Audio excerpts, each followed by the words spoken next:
Okay, good morning. We are learning Le'ila Nishmas Mindel Mariam Bas Kalman Reuven. We're beginning the fifth parak of Masechah Shabbos, and so this parak is going to talk about things which are the beginning is not as relevant to us just because we're spoiled and we have an eruv. You're not always going to be in a place with eruv, as I think we spoke about when we started the Masechta, and so it's always important, of course, to know these halachos on a very practical level. So a couple of principles. So when it comes to an eruv or not having an eruv, so there's a prohibition against carrying from one domain to another, from private domain to public, from public to private, or to walk 4 amos in Rosh Hashanah. Okay. Now, the prohibition is carrying. When a person is not carrying, then there's no issue. So, for example, a person's allowed to walk out in their clothing, obviously in a public domain. That's not called carrying because that's called wearing clothing. Whereas if I'm holding this book, that's going to be carrying, right? So there's always going to be this question of what's carrying. When it comes to, one important other principle, then we'll get back to animals, and that is that not only are we obligated to ensure that we don't do malacha, but there is a prohibition against having our animals not do malacha. Animals can't do malacha as well. You can't have your animal do malacha. Now, usually it's not going to be an issue. Your animal's not going to sit down on the couch and turn on the television and start watching. It's not. But if you have your animal carrying things out in the public domain, that would be a form of having your animal do malacha, and we are obligated to ensure again that our animal is not doing malacha. There's a Pnei Yeshua says that it's rabbinic. Doesn't really matter. One way or another, it's prohibited. And again, we have to make sure animals are not considered doing malacha. So if an animal is wearing, it's cold and the animal has one of those cute little sweaters that the dogs wear, that's fine. It's not carrying because that's wearing clothing. Just like you and I are allowed to walk out into public domain wearing clothing, that's not carrying. That's wearing clothing. That's fine. What our Mishnah is going to get into is a person is the items that an animal needs in order to be controlled. That the Mishnah is telling us is not considered carrying. So for example, it doesn't give the example, but a dog. Let's say you have a dog and you live in the public domain. Are you allowed to walk your dog on Shabbos without an eruv? The answer is yes. You're allowed to have a collar. You're allowed to have a leash on the animal and carry that leash. That's not considered carrying because it's considered part of what the animal needs and therefore is not considered carrying at all. Okay, and so our Mishnah today, what we're going to be learning is different types of leashes, different types of things that are used in order to control the animal while it walks around. And although we're going to give a number of examples of what is not considered carrying, and therefore you're allowed to have on the animal in order to lead it in the public domain. Okay, so again, wearing clothing, not carrying. Having something random that doesn't need is called carrying. Having a leash or things of that nature is not considered carrying. What we will get into which type of leashes are appropriate, which are not. That's what our Mishnah is going to be focusing on. Okay, so with what may an animal go out on Shabbos? And what will an animal not be able to go out on Shabbos? So yotze a gamal ba'after, a camel is allowed to go out with a halter. It's a type of thing which holds it back from. It's basically a rope, and it's tied to the mouth of the animal, and it's basically the leash that a camel would use. V'naka bechatam, a naka is an Arabian camel, okay, a very intense camel. It's allowed to go with a chatam. We're going to define what a chatam is in the Gemara. V'luvdakim beprumbia, a luvda is allowed to go with a prumbia. Also, we're going to define that in the Gemara. V'sus basher, a horse is allowed to go out with a collar. Okay, it's a type of thing that holds the animal back. It's basically it's a strap around the neck.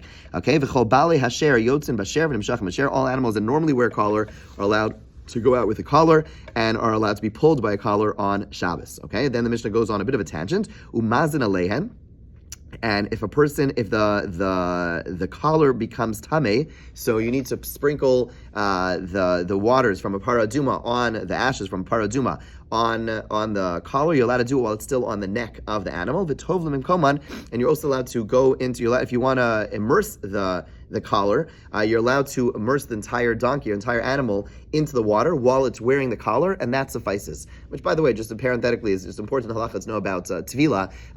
There's nothing, I always, whenever you go to just went Motzei Shabbos to Vitol some kalim, and you see on the bottom there's always 400 forks and knives and whatever it is. People make a mistake, right? What you see over here is that it's wearing its collar and it's still being tovel. Why? Because if you hold it loosely, then it's fine. In other words, if you hold an item loosely when you're tovel, then it's okay. The way to do it ideally is you dip your hand into the mikvah and then you hold the item. You just don't grip it, but as long as you hold it loosely, just like over here, the animal is allowed to have a collar, which is it's allowed to go into the mikvah wearing a collar, and that's a good form of tevila for the collar. So too, if you have your cup, your fork, whatever it is, get your hands wet so there's a little bit of moisture there, and then hold it not so tightly, and then put it in the thing. You don't have to drop it and do that whole drop and catch thing. It's unnecessary. Okay. fine. My naka b'chatam. Ask the Gemara, what exactly is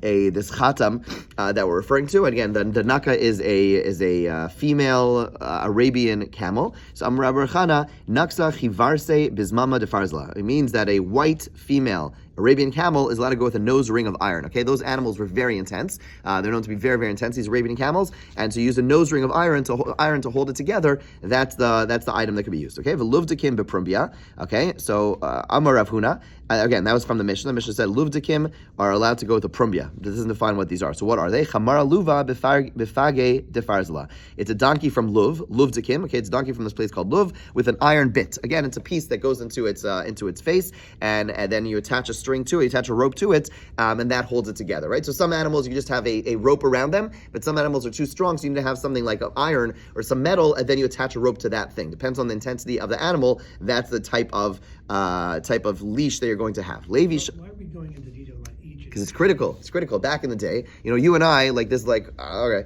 But back in the day, people had animals. People are walking around these animals. It's very, very. These are like this is the FAQ, like for Hilchos Shabbos in the Babylonian world. But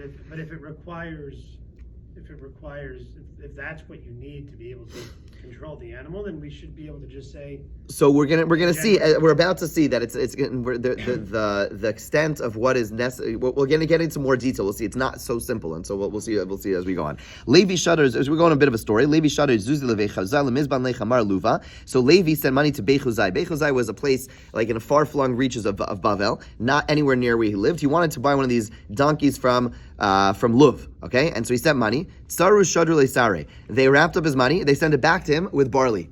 Okay, basically said, we're not selling it to you. Why? Lememer denigre dechamar sare. Tell him that the strength of a donkey is consistent with the barley that it eats. In other words, they told him, don't worry, you want to buy this like fancy donkey. It's like, basically like he sent out to get like this car, so to speak, from like really far, this sports car. And basically what they sent it back his money, and they sent it back with like premium gas. And basically said, just feed it premium gas, and your Camry is going to fly. And that's basically what they told him. They said, don't bother buying this donkey. The Mepharshim explained that, like, just geographically, it was like 6 months away. It's like, don't bother getting this camel from so far. Feed your animal, the donkey, your local donkey, with a good food, and he'll be fine. In other words, he'll walk just fine. Okay, it'll be just fast enough. Rav Yehuda Shmuel. Here's where we get into some of the discussion about the parameters. Machlifin lifnei Rabbi. Okay, they switched the cases before Rabbi. Shal zo bezo mahu. Is this one allowed to go with that one? Okay, what's the halacha? What that means is basically, until now we have one with a nose ring, one with a halter. In other words, what if you switch it? You give the halter, right? The halter is the neck thing, to the one that has the nose ring. Give the nose ring to the other one. What's the halacha? So nakaba after. So Rebbe responded, nakaba after loti bailach. If you have the female Arabian donkey wearing a halter, okay, which is lesser than the nose ring of iron, don't ask. Kivin lo mintrave, since it's not enough to hold it back, masayhu. Therefore, it's a burden. In other words, if an animal wears a leash, and this starts to address Max's question, in other words, if an animal wears a restraining item, which actually doesn't work because it's insufficient. The Arabian donkey was intense, right? So if you give it a halter instead of the bit in its nose, it's going to do nothing. And therefore, it's going to go out on Shabbos. It's actually carrying because that doesn't serve any purpose. In other words, to go out and have something which serves no purpose, that's carrying. Okay, right? There's a whole discussion about like different buttons on your suit. I mean, ultimately, we're allowed to, but like, the amount of excessive buttons. What does this do? What does this do? It does nothing. You know, they used to have this apparently. So apparently Napoleon was the one they claim. I don't know if this. They claim that so the soldiers wouldn't wipe their nose on their things. You want them to look good. So you had like metal buttons. It would be pretty painful to do this. Okay, I guess they're on the wrong side. I'd have to I don't know. Fine. The point is that it doesn't. But for you and I, we don't have no idea what this is here for. Just silliness, right? But whatever, we wear it. So is that carrying? Well, bottom line is we're doing it for aesthetic purposes. It's fine. But the point is carrying something which has absolutely no function. It's not allowed. So he says if it has the halter, which does nothing, that's a burden. Kiti bailach. A good question is gama b'chatamai. If you have a regular camel wearing a nose ring, which is a very intense type of carrying, what about then, right? So if it's not going to be sufficient, it's pashut, it's obvious, that's carrying because it serves no function. What about a very good, an overly excessive type of protection? Kivan d'stagla be'afsar. Do you say that since the regular camel could just wear a halter, masayhu, therefore having a nose ring is excessive, and therefore be considered carrying? Or do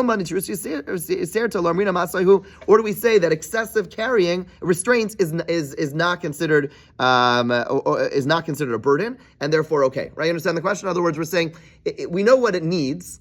Going less for sure is carrying. Going more, do we say, well, since it's more, it's not needed, it's therefore carrying? Do we say no? Person is, very conservative. They want to make sure their animal has the right, very, very strong protection, and therefore it's not considered carrying.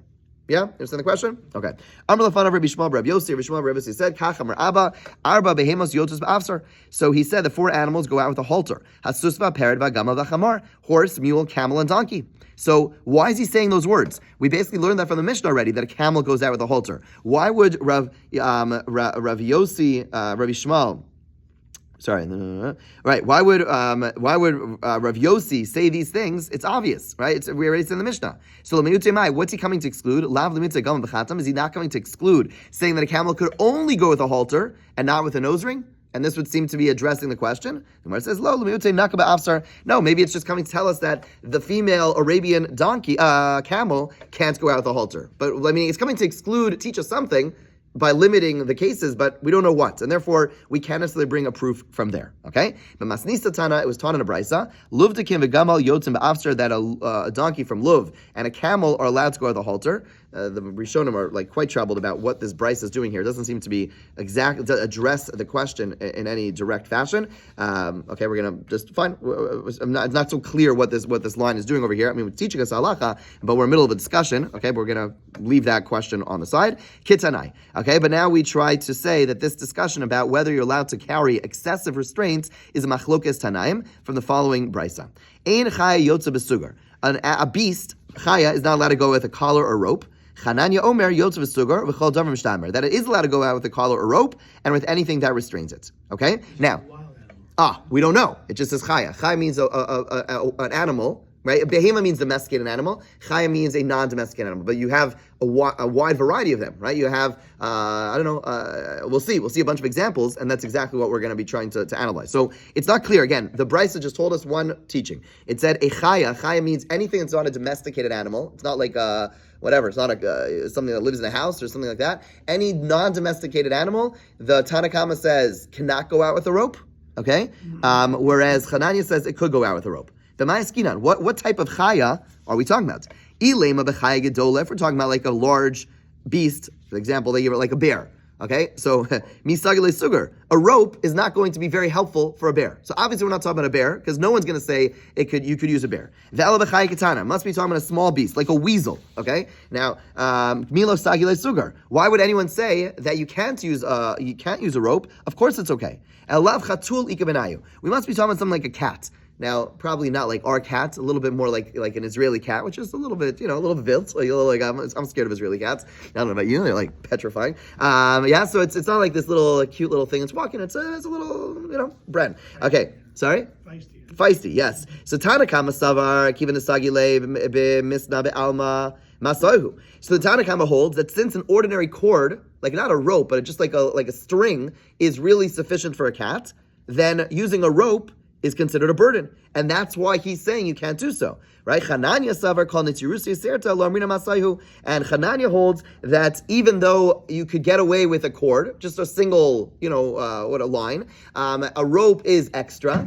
Okay, a rope is extra. But nonetheless, he says it's fine. And that's how we're understanding this. So we're seeing that this question of extra protection of restraint, is that carrying or not? Tanakama is saying you can't use extra protection. Since a cat could get away with just a single, string, that's all you could do, and a rope would be extra, be carrying. Whereas Chananya holds that using a rope is fine, even though it's extra, it's not a problem.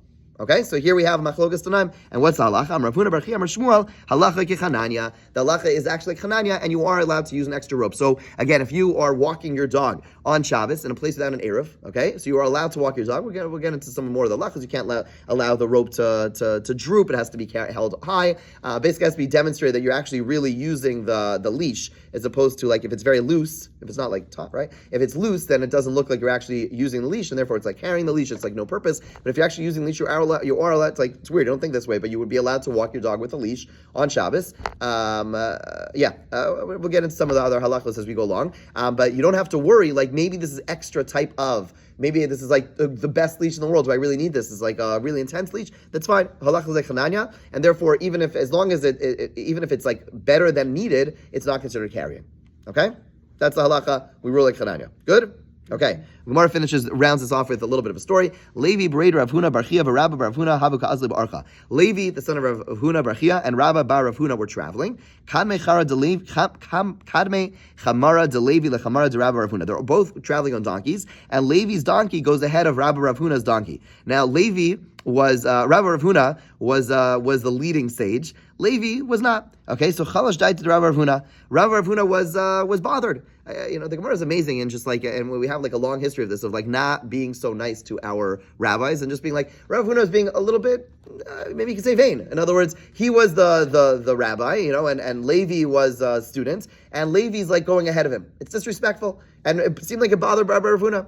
Okay, fine. So he was bothered. But Levi's very smart. Amar, Levi said to himself, Emile milsa ki heichi, turn the page, Ditosov daite. I'm going to say something to calm him down, to make him not so upset. Okay? All right, so again, they're walking, and Levi, the student's camel, goes ahead of the teacher's camel. Okay? So Amar Le, Chamarsha sakav ra'im kigon zeh, ma'u latis beprumbia b'Shabbos. He says, a donkey like mine, who's a wild donkey, am I allowed to use like a very strong, a bit, when you stick into the cheek, or you drill into the cheek, in order to restrain it on Shabbos? So he's asking a halacha question, but what's he doing? He's saying, there's a wild animal, I can't control this donkey, right? But he doesn't want to say it explicitly, because that'd be like it'd be too obvious. So he wants to make him feel good. He says, what do I do with a wild donkey like this on Shabbos? Am I allowed to have like extra, type of restraints on him for Shabbos, right? In a way of basically saying, oh, this animal's wild, I can't control it, right? So a very nice way to keep his teacher happy. Amar Le, Rabbi Rav Huna said to Levi, Hachi Amar Avuch Meshmei Shmuel, your father said the name of Shmuel, Halacha Kechananya, the halacha is like Hananya, and therefore you're allowed to use excessive restraints.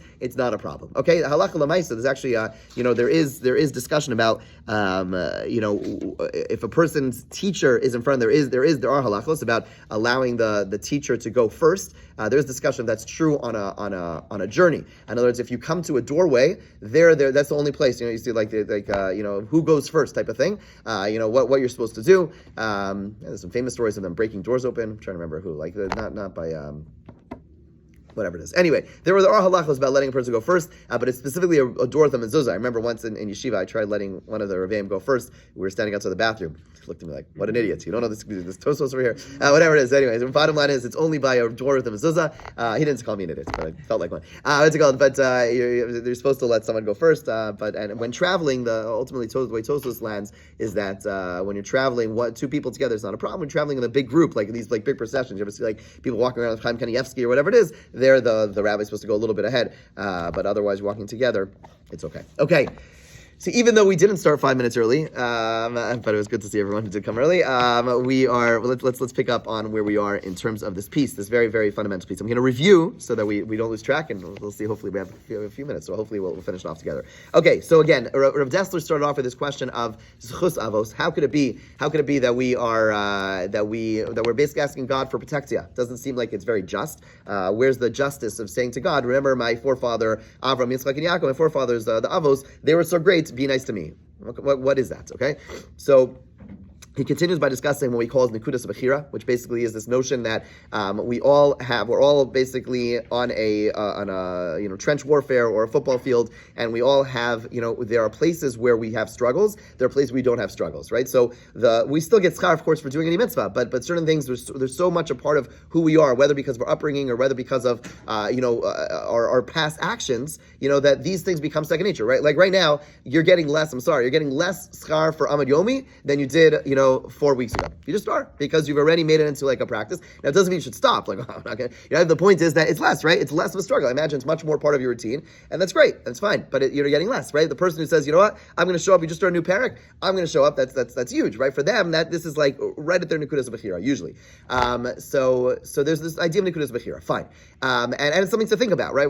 It's just so critical to think about when we think about like growth. It's not so much about like what we're doing. It's like, how are we extending ourselves, right? You're not going to simply be content with being at the same place in the field your whole entire life. The goal is to keep on progressing. You can't just simply say, well, look at all these things I'm doing. It's wonderful. Yeah. But if you no longer feel challenged, then you're not really exercising your bechira, and you need to find new areas and new horizons to be able to challenge yourself.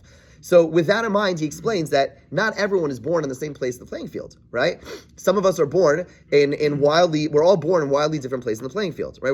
So it depends on our upbringing and depends on so many factors. We are born in different places, some way back here, some all the way up here. It doesn't really, then the goal is to progress, but we also need to recognize that our past, our nature, nurture is going to impact who we are, the decisions we make because of the lessons we were taught in the upbringing that we had. So with that in mind, he says that we can start to understand the idea of schos avos. What's schos avos? Schos avos, and he quotes Rav Chaim Volozhin in his commentary on Pirkei Avos, wonderful commentary called Ruach Chaim, and he explains that the idea, he makes a beautiful observation actually in the Mishnayos, in the fifth parak of Pirkei Avos. There it says, there's two Mishnayos side by side in the fifth parak. One says there are 10 generations from Noach to Avram, and then it says there are 10 nisyonos, 10 tests that Avram Avinu went through. He says, why in Mishnah, Mishnah Beis, Gimel, whatever it is, when it talks about 10 generations, it just calls Avram, but then when it talks about 10 nisyonos, the 10 tests, it calls him Avram Avinu. He says, for this reason, because the purpose of those 10 tests were not just, that's Avram. The purpose of those tests is that whatever he accomplished, and him, and Yitzchak, and Yaakov, what they accomplished, they were our avos. They basically embedded these features into our spiritual psyche, whatever you want to call it, and we've inherited it, whether it's nature, nurture, but the point is that those things, that's why Avram Avinu, by the test, by the nisyonos, we inherited those things. When we learn the stories of the avos, we're learning about ourselves. We're learning about who we are. And when we find, so he says, this notion of mysterious nefesh, throughout history, so many people have given up their lives, even if they had such a minimal connection to Judaism. You see that throughout history. Throughout history, people made bold decisions of people who did not live their life by the Torah whatsoever, but you put a gun to their head, they say, hey, keep the Torah, or bow to the cross, or keep the Torah, or do this. They're giving up their lives. Where does that come from? Where does that come from? They live their whole life not doing that. There is something deeply embedded in us from Avram and Yitzchak who are willing to sacrifice their lives for God. Right? He says you find people who all of a sudden wake up one day and they just have this passionate love for Israel. Where does that come from? He says it comes from an inheritance from Yaakov, from Avram, who basically did everything in order to have this connection with Eretz Yisrael. Right? He goes on to say other examples as well. This notion of being able to, the story of Nachum Ish Gamzu, student of Rabbi Kiva, the ability to accept all the things that happen to us, that comes from Avram Avinu when he comes to the land of Israel and he sees the famine, etc., and nothing's right, and he doesn't complain, he just accepts it. All of that are things we accept, all things we inherited from our forefathers, right? So to recognize that we're at some way at an advantage of inheriting these traits. Sometimes they're not things that we necessarily worked on. We're so to speak born with it. Okay, so with that in mind, he says like this. So. With that in mind, he says like this. So going back to our question of why God acts more kindly. How can we say, God remembers schos avos, treat me differently? If I go in front of a judge and I say, well, since you were good buddies with my father, went to college with my father, therefore treat me differently. How does that make sense? He says it makes a lot of sense. He says, imagine two people coming in front of a judge. This doesn't sit with our modern sensibility so well, but it's logical. Two people. One of them, it comes from an amazing family. They both robbed a bank. Okay, they robbed a bank. They didn't hurt anyone. They both robbed a bank. They're supposed to go to jail for a few years. One of them comes from this amazing family, which is truly kind and loving and there for each other. But the kid, whatever, he had some issues. The other one doesn't have a family. Whatever, doesn't know where his family is. Doesn't have a family. So the judge, what should the judge do? The purpose of, they both should go to jail. But what's jail, we know, it doesn't really necessarily help people, but we're stuck. We put the person in jail.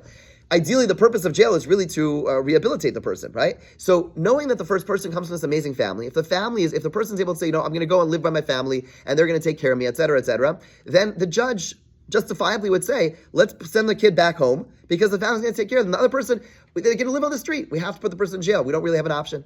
That's what schos avos is. He says it's justice that's mixed together with mercy. It's justice mixed together with mercy in the sense that Hashem is acting with justice. It's manifest as mercy, but it's coming from a just place. It's coming from the fact that Hashem is going to bring us to an appropriate destination in order to ensure that we are going to act correctly, right? So when we invoke schos avos, the truth is the term zechus we think means merit. It's like there's a bank account called the forefathers bank account, or like pulling stuff out of it. It's not true. It comes from the word zaka from the term like purity. He says if we're able to demonstrate that we have the purity and the connection to our forefathers, say, that's my family. I'm really part of Avram, Yitzchak, and Yaakov. I learned the Torah. I learned the lessons of the forefathers. I connect myself, I identify myself with them. then Hashem says, yeah, this is justice. It's manifest as kindness, but it is justice in the sense that you're deserving of a better judgment because you are committed to connecting yourself to the forefathers. When we say, in Shemona Esrei, Elokei Avram, Elokei Yitzchak, Elokei Yaakov, we're not speaking to God, and as much as we're speaking to ourselves, we're saying, I want to connect myself to Avram, I want to connect myself to Yitzchak, I want to connect myself to Yaakov, and in doing so, Hashem says, okay, I can act differently to you because you are aspiring, you're connecting yourself to them. Okay, that's the basic idea that's happening over here. So again, on the one, and therefore, and again, that connects back to the Nekudas Bechira. We can recognize sometimes that we are born into this amazing family. We are or chose to be part of this amazing family, and therefore we have these merits. But it doesn't come on its own. We have to make a commitment of our own in order to connect to them. If we're able to do so, then Hashem will treat us differently because the fact, not in an undeserving fashion, but in a truly deserving fashion, because the fact that we are connected to them in the past. And we will come back to this feast. Have a great day. If anyone